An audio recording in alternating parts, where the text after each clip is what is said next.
자, 우리 오늘 함께 보실 말씀은 마태복음 5장 8절 말씀입니다. 자, 우리 함께 읽겠습니다. 마음이 청결한 자는 복이 있나니 그들이 하나님을 볼 것이요. 아멘. 자, 오늘 팔복의 이제 6번째 복입니다. 거의 이제 끝나갑니다. 6번째 복인데, 마음이 청결한 자에 대해서 살펴보고자 합니다. 예수님 당시의 바리새인들은 외면의 청결함을 굉장히 강조하던 자들이었습니다. 율법을 세분화했던 그 미시나라는 그 책에 보면은 그 책의 제6부는 정결에 대한 주제를 다루는데 그 내용이 200쪽에 달할 정도로 참 방대했습니다. 거기에는 이제 그릇은 어떻게 씻어야 하고 또 장막은 어떻게 청결을 유지해야 되는지에 대한 자세한 설명들이 들어 있습니다. 또 몸을 씻고 손을 씻는 그 절차와 과정을 상세히 다룹니다. 하지만 놀랍게도 이 미시나에는 마음의 청결은 전혀 다루고 있지 않습니다. 이런 바리새인들을 향해 주님은 진짜 씻어야 할 것은 손이 아니라 마음이다 라고 질타하셨습니다. 속이 더러운데 겉만 번지르해봐야 무슨 소용이 있느냐는 것입니다. 마태복음 15장 18절에서 20절 우리 같이 읽어보겠습니다. 입에서 나오는 것들은 마음에서 나오나니 이것이야말로 사람을 더럽게 하느니라. 마음에서 나오는 것은 악한 생각과 살인과 간음과 음란과 도둑질과 거짓 증언과 비방이니 이런 것들이 사람을 더럽게 하는 것이요 씻지 않은 손으로 먹는 것은 사람을 더럽게 하지 못하느니라. 아멘. 씻지 않은 손으로, 이제 바리새인들은 어떻게 씻지 않은 손으로 먹느냐 이렇게 했지만, 씻지 않은 손으로 먹는 것이 사람을 더럽게 하는 것이 아니라 부패한 마음에서, 우리의 마음에서 나오는 것들이 사람을 더럽게 한다는 것입니다. 그래서 주님은 이런 바리새인들을 향해 회칠한 무덤이다 라고 책망하셨습니다. 우리도 조상들의 묘를 아름답게 단장하듯이 당시 유대인들도 그 지역에서 나온 그 석회를 이용해서 무덤을 하얗게 이렇게 칠했는데, 그렇게 하면 겉은 깨끗하게 좋아 보일지 몰라도 그 속은 여전히 뼈와 더러운 것이 가득하다는 것입니다. 이처럼 바리새인들이 바로 겉은 거룩한 척하지만 속은 위선과 또 불법이 가득한 자들이라고 이제 주님이 책망을 하셨죠. 바리새인들처럼 오늘날 사람들도 눈에 보이는 겉을 더 중시하고 치장하려고 합니다. 하지만 예레미야 선지자가 말씀한 대로 만물보다 심히 거짓되고 심히 부패한 것이 사람의 마음이다 그렇게 했죠. 잠언 4장 23절도 무릇 지킬 만한 것보다 더욱 네 마음을 지키다 이렇게 합니다. 생명의 근원이 이에서 나기 때문이다 라고 하죠. 겉을 아무리 깨끗하게 해도 마음을 지키지 못해 마음이 더러워지면 그 사람의 인생은 무너질 수밖에 없다는 것입니다. 자, 그렇다면 여기서 말하는 그 마음은 무엇일까요? 헬라어로 이제 보니까 카르디아라는 단어가 사용되었습니다. 이 단어가 성경에 굉장히 많이 나오는 단어입니다. 구약에만 900번 이상이 나오고 그 중에 시편에 135번, 135번이 이 카르디아 마음이라는 단어가 나옵니다. 또 신약에도 150번 이상이 나옵니다. 성경에 이렇게 많이 나온다는 것은 그만큼 이 마음이라는 단어가 중요하다는 것이죠. 사람에게 마음이 너무 중요하다는 것입니다. 안 좋은 일들이 일어나도 마음을 어떻게 먹느냐에 따라 달라집니다. 또 어떤 행동을 취할 것인가도 마음 먹기에 달려있다라고 하죠. 이처럼 모든 말과 행동은 사실 마음에서 나옵니다.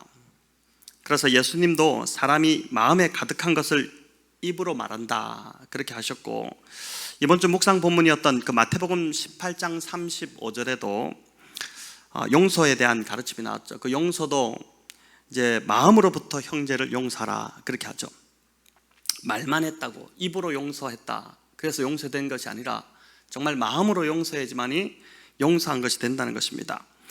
마음에 미움이 있거나 분노가 가득하면 말도 곱게 나오지 않습니다. 또 마음에 서운함이 담겨 있으면 그 감정이 그대로 말과 행동에 묻어나기 마련입니다. 마음이 섭섭하고 상해 있으면 평소에 인사 잘하던 사람도 서로 쳐다보지도 않고 그냥 지나쳐버립니다. 그러니까 막 사람이 지나가는데 찬바람이 쌩쌩 부는 게 느껴질 정도인 것이죠. 그래서 마음을 뜻하는 이 헬라어 카르디아는 감정만이 아니라 생각과 의지를 아우르는 내면 존재를 뜻하는 우리 안의 인격, 이 자체를 뜻하는 단어입니다. 쉽게 말해서 우리의 속 사람을 말합니다. 주님은 네 보물이 있는 곳에, 그곳에 네 마음도 있느니라 그렇게 말씀하셨는데, 여기서 말하는 보물은 내가 소중히 여기는 것, 내가 사랑하는 어떤 것을 말하는 것이죠. 즉 내가 소중히 여기는 그것이 내가 어떤 존재인지를 말해준다는 것입니다. 어떤 사람이 어떤 것을 뭘 소중히 여기는가를 보면은 그 사람 존재가 어떤지를 알 수 있다는 것이죠. 지금 보물을 어디에 쌓고 있는지가 그 사람이 정말 누구인지를 드러낸다는 것입니다. 주님은 보물을 하늘에 쌓아두라고 하셨는데, 이 말은 하나님 나라와 의를 먼저 구하라는 그런 뜻입니다. 내 마음이 하늘에 있지 않고 땅의 것에 있다면 내 존재 자체가 바로 땅의 것을 추구하는 삶을 살아가는 자라는 것이죠. 말은 하나님을 사랑한다 이렇게 하지만 실은 세상을 사랑하고 하나님보다 자신을 더 사랑하는 자입니다. 마음의 우선순위를 보면 압니다. 그 사람이 지금 뭘 더 중요하게 여기는지 그걸 보면 아는 것이죠. 그걸 보면 그 사람의 존재가 어떤 자인지를 알 수 있다는 것입니다. 그래서 주님도 이사야 선지자를 인용해서 이 백성이 입술로는 나를 공경하되 마음은 내게서 멀도다 이렇게 말씀하셨던 것이죠. 입술은 하나님을 믿는다고 하고 하나님을 사랑한다고 하지만 사실은 마음은 멀다는 것입니다. 주님이 보실 때 엄격하게 엄밀하게 주님이 판단하시는 것은 아니다, 너는 마음이 멀다, 너는 말만 사랑하는 것이지 너는 사실 마음은 나에게 있지 않다 이렇게 말씀하신다는 것입니다. 자, 그럼 청결하다는 것은 무슨 뜻일까요? 이 청결하다, 깨끗하다는 이 단어는 헬라어로 이제 카타로스라는 단어인데 여기서 이제 카타르시스라는 단어가 나왔습니다. 카타르시스는 마음의 정화라는 뜻이죠. 마음이 깨끗하게 되는 것입니다. 영화를 보다가 큰 감동을 받으면 어떻게 됩니까? 눈물이 나지 않습니까? 그러면서 마음이 깨끗하게 씻겨 나갈 때 우리는 카타르시스를 경험한다 이렇게 말을 하죠. 그래서 단어상의 이 의미는 때묻지 않은 순수하고 깨끗한 마음이 바로 오늘 주님이 말씀하시는 청결한 마음입니다. 주님은 이런 청결한 마음을 가진 자가 복이 있다고 하십니다. 그래서 이제 6번째 이 복도 세상 가치로 볼 때는 역설적 진리입니다. 앞에서 우리가 살펴본 것이 다 참 세상 사람들이 생각하는 것과는 전혀 다른 반대 가치인데, 세상은 마음이 청결한 자가 아니라 마음이 강한 자가 성공한다 이렇게 얘기하죠. 마음을 모질게 먹어야 한다고 하고 마음을 강하게 먹는 자만이 살아남는다고 합니다. 또 때로 술수도 부리고 적당히 거짓말도 할 줄 알아야지 세상을 잘 살 수 있다고 합니다. 자, 이런 세상의 눈으로 보면 오늘 주님이 말씀하신 마음이 청결한 자는 이용당해 먹기 딱 좋은 사람입니다. 늘 손해보기 일수입니다. 늘 당하는 사람입니다. 세상은 어떻게 해서든지 경쟁에 이겨야 하고 때로 남을 짓밟아야 더 높은 자리로 올라갈 수 있다고 합니다. 그러기 위해서는 불의도 저질러야 하고 또 적당히 타협도 하고 눈 감아주기도 해야 합니다. 이런 마음은 청결한 마음과는 전혀 거리가 먼 마음이죠. 청결한 마음을 가진 자들은 이것이 선하냐 이것이 악하냐 이걸 먼저 살펴보려고 합니다. 옳고 그름의 판단 기준에 관심이 있습니다. 하지만 이 청결한 마음과 관계없는 그냥 세상을 사는 사람들은 오로지 이것이 나에게 유익이냐 또 오롯이 이게 나에게 돈이 되느냐 이게 더 중요한 것이죠. 그러니까 옳고 그름보다 뭐가 중요합니까? 실용성이 중요합니다. 실용성을 참 따집니다. 내가 이런 결정을 했을 때 다른 사람이 입을 피해 뭐 이런 것은 안중에도 없습니다. 오로지 내가 중요합니다. 내가 이 길이 나에게 유익이 되고 또 나의 자녀들의 성공을 보장한다면 그게 아무리 불의하고 거짓된 길이라고 해도 기꺼이 선택합니다. 그러니까 마음이 심각하게 병이 들었다는 증거이죠. 청결한 마음을 더 이야기해 보면 두 마음이 아닌 한 마음을 품는 것입니다. 일편단심입니다. 이 사람도 일편단심 데이트를 해야지 이 남자도 사귀어보고 저 남자도 사귀어보고 이러면 안 되지 않습니까? 이것도 취하고 싶고 저것도 포기하고 싶지 않은 마음, 그 마음은 한 마음이 아닌 두 마음입니다. 한 마음을 하나님이 좋아하시는데 두 마음을 가지고 있는 것입니다. 주님은 마태복음 6장 24절에서 이렇게 말씀하셨습니다. 우리 함께 읽어볼까요? 한 사람이 두 주인을 섬기지 못할 것이니 혹 이를 미워하고 혹 이를 중히 여기고 저를 경히 여김이라. 너희가 하나님과 재물을 겸하여 섬기지 못하느니라. 아멘. 예수님은 하나님과 재물을 겸하여 너희가 섬길 수 없다 이렇게 말씀하셨죠. 그런데 구약의 이스라엘 백성들은 바알과 하나님을 늘 같이 섬겼습니다. 늘 바알도 섬기고 하나님도 섬겼습니다. 바알은 가나안 땅에 살던 원주민들이 섬기던 그 신이었지 않습니까? 비를 주관하고 농사의 풍년을 약속해주는 그러한 신이었습니다. 하나님을 버리면 벌 받을 것 같고 또 바알을 안 섬기면 농사의 축복을 받을 수 없을 것 같으니 두 주인을 다 섬긴 것입니다. 가만히 보면 하나님을 섬기는 이유도 바알을 섬기는 이유도 다 자기를 위한 것입니다. 그게 이스라엘 백성들의 모습이었습니다. 인생에서 중요한 것, 그게 하나님이 아닌 자신입니다. 자신을 예배하는 것이죠. 하나님이 내가 섬기고 예배해야 될 대상인데 그게 아니라 그저 내 성공을 위한 수단에 불과한 존재가 바로 하나님인 겁니다. 이런 마음은 청결한 마음이 아닌 두 마음이라고 오늘 주님 말씀하시는 것입니다. 두 마음을 가진 자를 잘 보여주는 한 이야기가 있습니다. 어느 부자가 천국에 가기 전에 하나님께 돈이 좀 많았던 모양입니다. 이 돈을 그냥 두고 가기가 너무 아까우니까 하나님께 이제 기도한 것이죠. 하나님, 내가 천국을 가야겠는데 내 재산을 좀 천국으로 가져가게 해주십시오. 쫄른 겁니다. 하도 끈질기게 졸라대니까 하나님께서 마지못해서 허락하시면서 대신에 한 가지 조건이 있는데 너의 재산을 가져오되 가방 하나에만 담아와야 된다 이렇게 말씀하신 것입니다. 부자가 곰곰이 생각하다가 어떻게 이 내 재산을 다 가지고 천국으로 좀 가져갈까 이렇게 하다가 금을 사면 되겠다. 그래서 이제 금괴라고 그럽니까? 그 금을 막 사가지고 재산을 다 팔아서 금을 사가지고 그 가방 하나에 다 담았습니다. 겨우겨우 담아서 이제 딱 잠그고 탁 대고 나니까 너무 기분이 좋은 겁니다.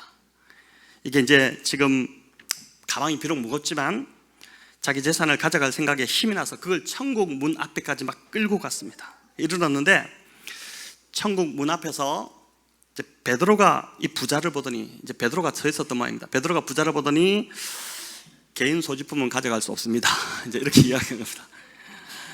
자, 그래서 이제 부자가 아니 하나님께 내가 이거 허락 받았다고 막 주장을 하니까 베드로가 그래도 소지품 검사는 해야 되니까 뭔가 좀 봅시다 이렇게 된 겁니다. 도대체 무엇을 천국에 가져가려고 그렇게 막 이렇게 무거운 가방을 가져왔습니까? 가방을 열자마자 베드로가 깜짝 놀라면서 이런 말을 한 것입니다. 아니 도로 포장 재료는 뭐하러 이렇게 잔뜩 가져오셨습니까? 여러분 이해되십니까? 천국은 다 도로가 금으로 돼 있죠. 하찮은 건데 아무 쓸데없는 건데 이걸 왜 가져왔습니까? 흔하기 흔한 그냥 깔려있는 건데 이걸 왜 이렇게 무겁게 가져와서 천국으로 옮겨가려고 합니까? 그렇게 한 것이죠. 여러분 우리가 이 땅에서 그렇게 마음을 두는 것들이 사실은 천국에서는 보잘것없는 것들이라는 것입니다.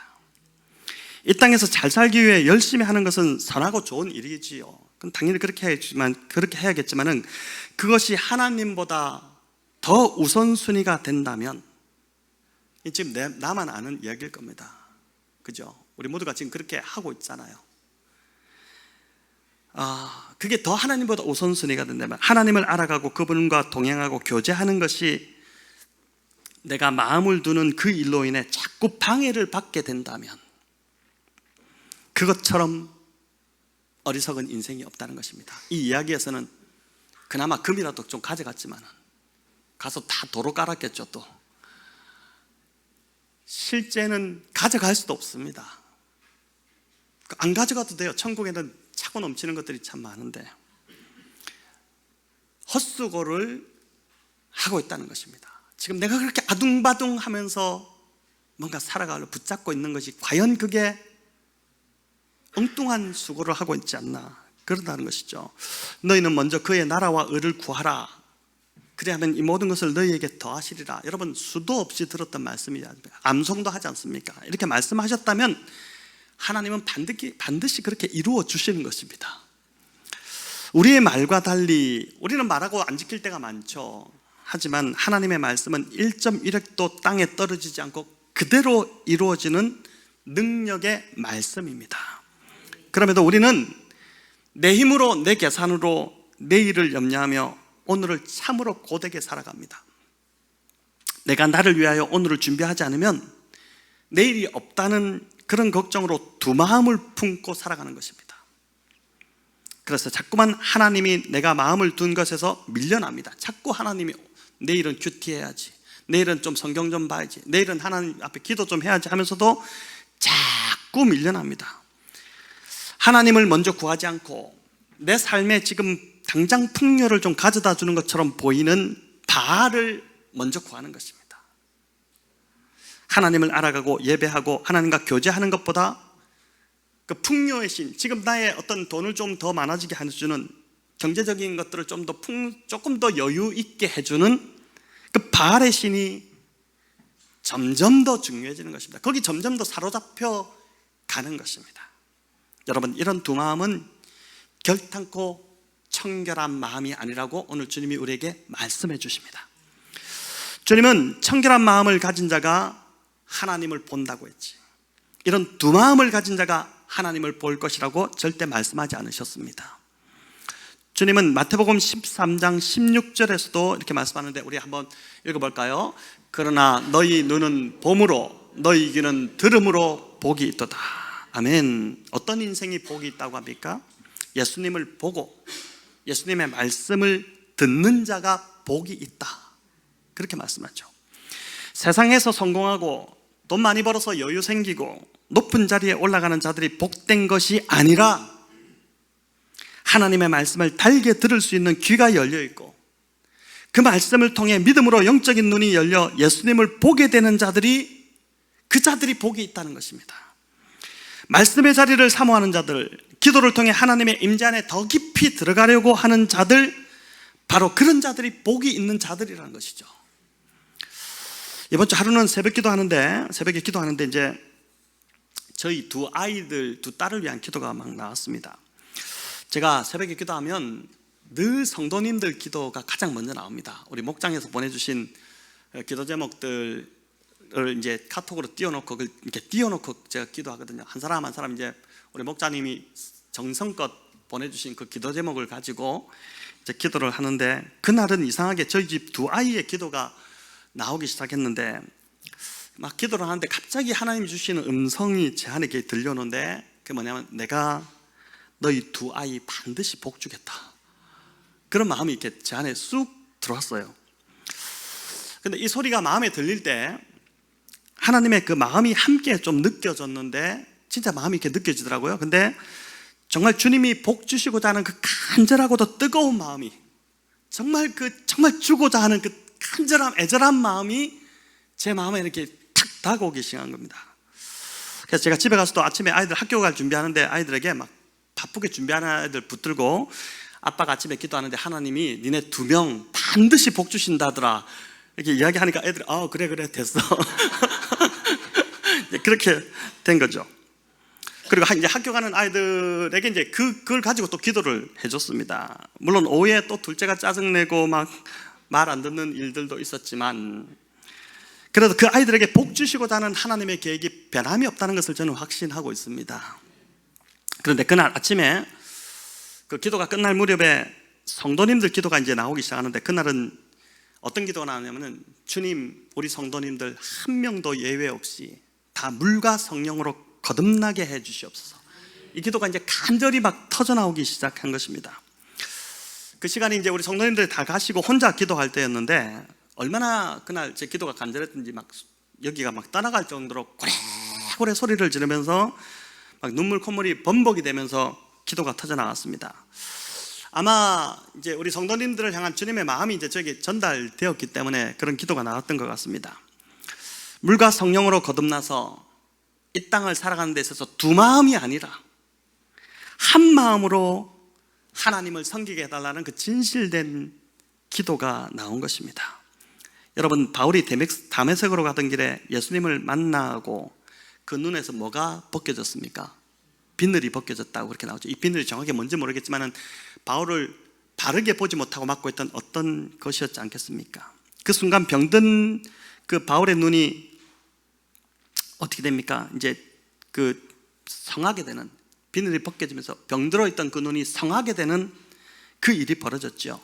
3일간 그가 보지 못했다고 그러는데 예수님 3일 만에 부활하신 것처럼 3일 만에 그의 옛사람의 눈은 완전히 죽어버리고 눈을 뜨는 순간 새로운 그 성한 눈이 그에게 주어진 것입니다. 그 새로운 눈이 열리자 그가 그렇게 목숨 걸 정도로 중요하게 여겼던 것들이 어떻게 됩니까? 다 그냥 배설물처럼 보이기 시작한 것입니다. 놀라운 일들이 일어나기 시작한 것이죠. 이거 아니면은 절대 안 된다고 했던, 너무나도 소중하게 여겼던 것들이 보니까 그냥 배설물 같은, 여태까지 중요하다고 여겼던 것들이 다 시시해지기 시작했다는 것입니다. 재미없어지기 시작한 것이죠. 하나님께서 저와 우리 성도님들의 눈에서도 비늘을 벗겨주시기를 간절히 기도합니다. 그래서 우리의 가치관이 달라지고 우리의 보는 눈이 달라지는 역사가 일어나기를 소망합니다. 세상이 시시해지는 역사가 일어나기를 바랍니다. 성령으로 거듭나고 성령이 충만했던 스데반은 순교하는 그 자리에서 예수님을 직접 보는 영광을 누리게 됩니다. 여러분, 사도행전 7장 55절 56절인데 우리 같이 읽어볼까요? 스데반이 성령이 충만하여 하늘을 우러러 주목하여 하나님의 영광과 및 예수께서 하나님 우편에 서신 것을 보고 말하되 보라, 하늘이 열리고 그 인자가 하나님 우편에 서신 것을 보노라 한데. 아멘. 여러분, 헛것을 본 게 아니죠. 스데반이 성령이 충만했다고 하지 않습니까? 그러니까 그게 주님이 보였던 것입니다. 저와 여러분이 매일같이 성령 충만을 위해서 기도해야 되는 이유입니다. 우리가 성령으로 충만하고 우리가 하나님 말씀으로 충만하면 말씀을 읽고 묵상할 때에 그 말씀에서 누가 보일까요? 예수님이 보이기 시작합니다. 이게 참 놀라운 신비죠. 예수님이 믿어지기 시작하고, 그 말씀을 볼 때 일어나는 역사죠. 예수님이 지금 나와 함께 계시며 아주 가까이 와 계시다는 그 믿음의 눈이 열리기 시작하는 것입니다. 우리의 부패하고 더러워진 마음은 여러분 그 어떤 것으로도 깨끗게 할 수 없습니다. 우리는 심각하게 우리의 마음이 부패했습니다.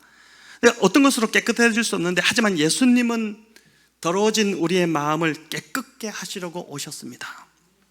요한일서 1장 우리 7절 말씀 이렇게 말씀합니다. 우리 읽어볼까요? 그 아들 예수의 피가 우리를 모든 죄에서 깨끗하게 하실 것이요. 아멘. 또 이어지는 9절 말씀은 이렇게 말씀합니다. 우리 같이 읽어보겠습니다. 만일 우리가 우리 죄를 자백하면 그는 미쁘시고 의로우사 우리 죄를 사하시며 우리를 모든 불의에서 깨끗하게 하실 것이요. 아멘. 우리의 믿음의 주요, 또 십자가에서 죽으시고 부활하신 예수 그리스도를 우리가 바라볼 때 그분으로부터 나오는 보혈의 능력이 바로 우리의 이 부패하고 더러워진 마음을 깨끗하게 하신다는 것입니다. 또 그의 입술에서 나오시는 그 말씀의 능력이 우리를 깨끗하게 할 것입니다.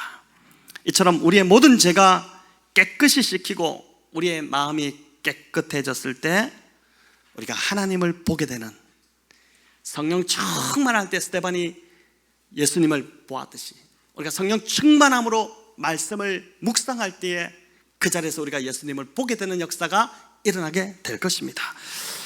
코브라를 훈련시키는 한 조련사가 있었습니다. 코브라는 맹독을 가진 뱀이죠. 그런데 이 조련사는 얼마나 잘 다루는지 이 코브라를 자신의 목에 두르고 심지어 코브라의 입에 자신의 입을 맞추곤 했습니다. 이를 아주 놀랍게 여겼던 방송국 기자가 조련사에게 물었습니다.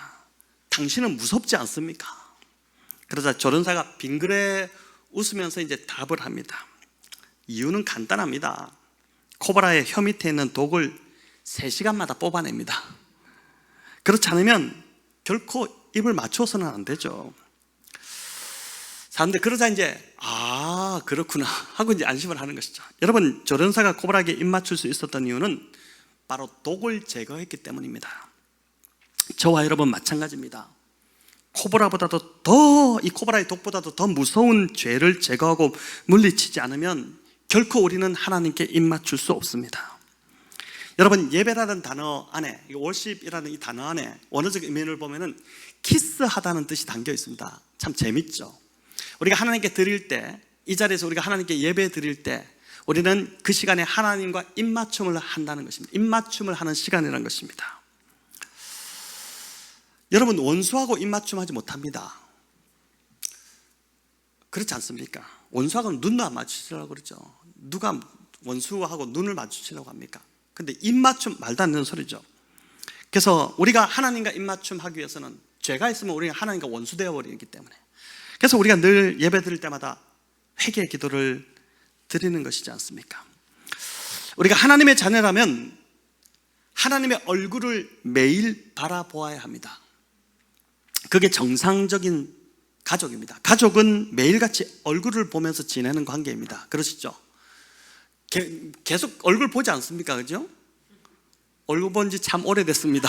이렇게 하는 가족이 있나요? 매일매일 아침에 일어나면 보죠. 그 부시시한 얼굴부터 시작해서, 부시시한 얼굴도 다 얼마나 예쁘고 사랑스럽습니까? 그렇게 얼굴을 보면서 지내는 관계가 가족입니다. 물론 부부싸움을 해서 싫으면 아침에 얼굴도 안 보고 출근하기도 하겠지만 가족은 얼굴을 보고 살아갑니다. 얼굴을 보지 않으면 비정상적인 가족입니다.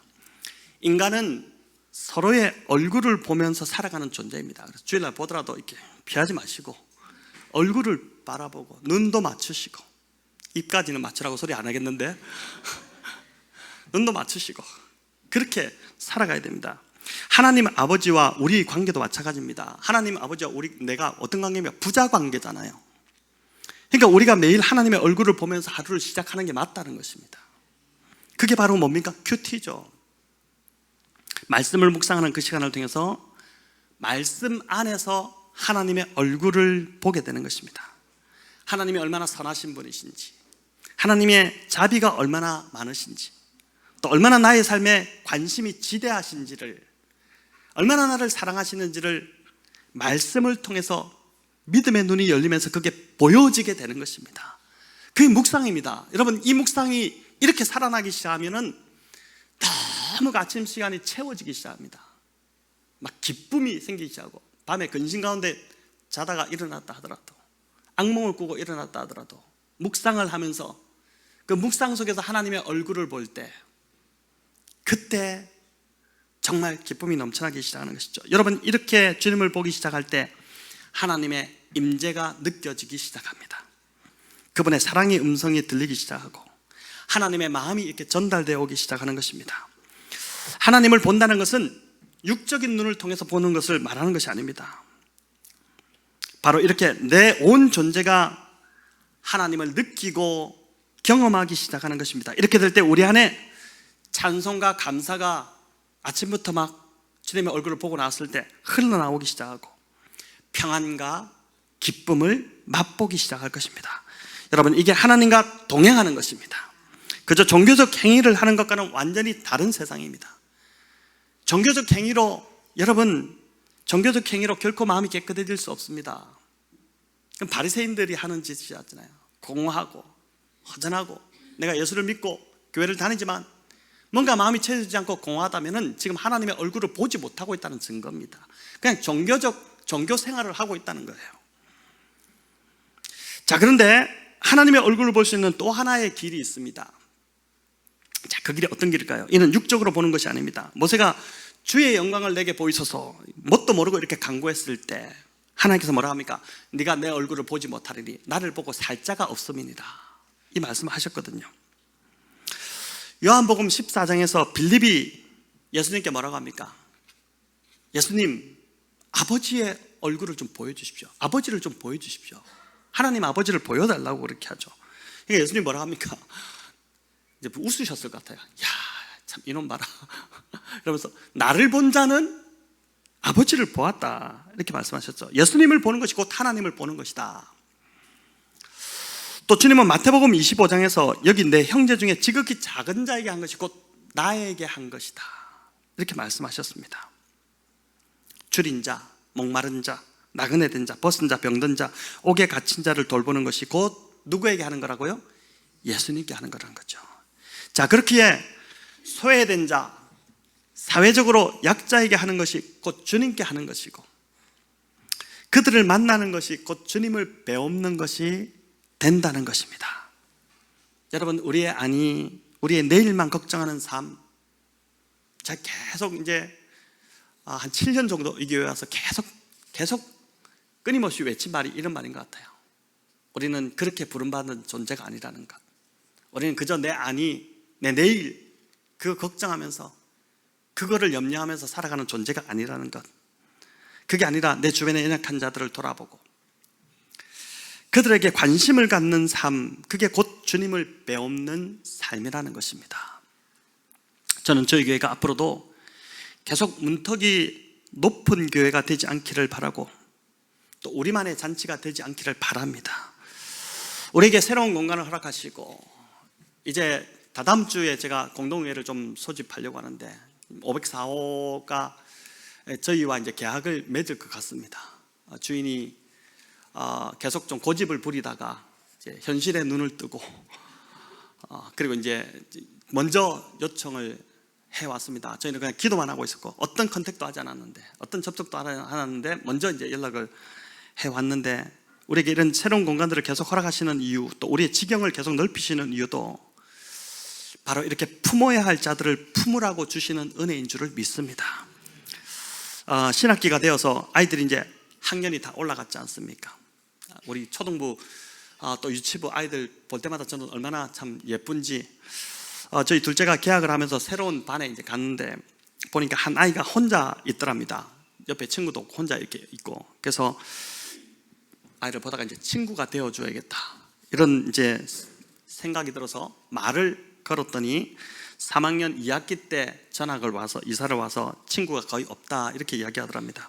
그래서 이제 대뜸 너 교회 다니냐 물어보니까 교회는 다녔는데 이사를 와서 너무 멀어서 이제 못 가고 있다, 그래서 이렇게 했답니다.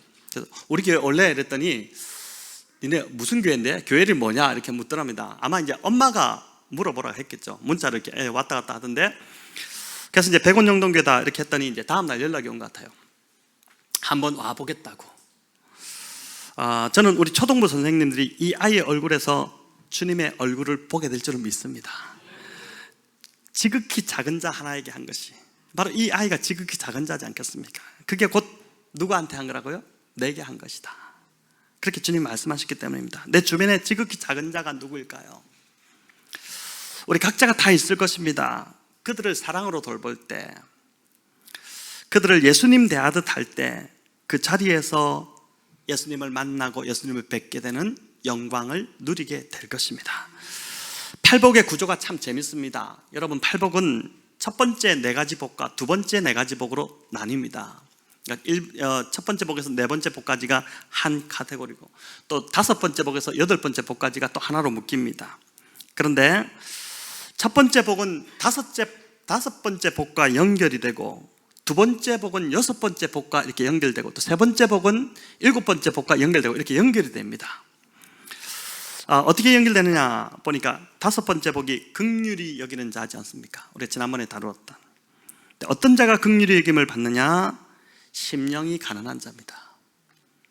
정말 하나님 앞에서 주님, 이 자를 불쌍히 여겨주십시오, 나는 아무것도 아닙니다, 이런 자 어떻게 하나님이 긍휼히 여기지 않으시겠습니까? 또 어떤 자가 마음이 청결한 자냐? 두 번째 복인 애통하는 자입니다. 자신의 죄를 고백하고 애통하는 자, 자신이 죽을 수밖에 없는 죄인이라는 것을 정말 통회하며 고백하는 자.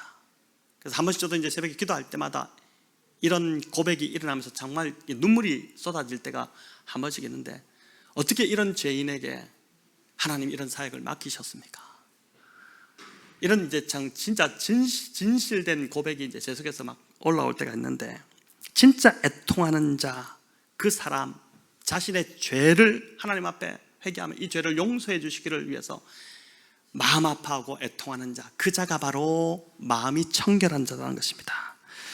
오늘 하나님을 향한 일편단심이 아닌 두 마음을 품고 있는 것을 여러분 회개하는 시간을 가지시기 바랍니다. 예수님의 보혈로 깨끗이 씻김 받기를 기도하시기 바랍니다. 또 매일같이 성령 충만과 말씀 충만으로 이스데반처럼 예수님의 얼굴을 보는 삶이 되기를 기도하면 좋겠습니다. 그리고 지극히 작은 자 하나에게 주님 대하듯 함으로 그 형제에게서 예수님의 얼굴을 보는 우리 성도님들과 또 우리 교회가 되도록 이 밤에 함께 기도하시는 저 여러분 다 되시기를 우리 주님의 이름으로 축원합니다.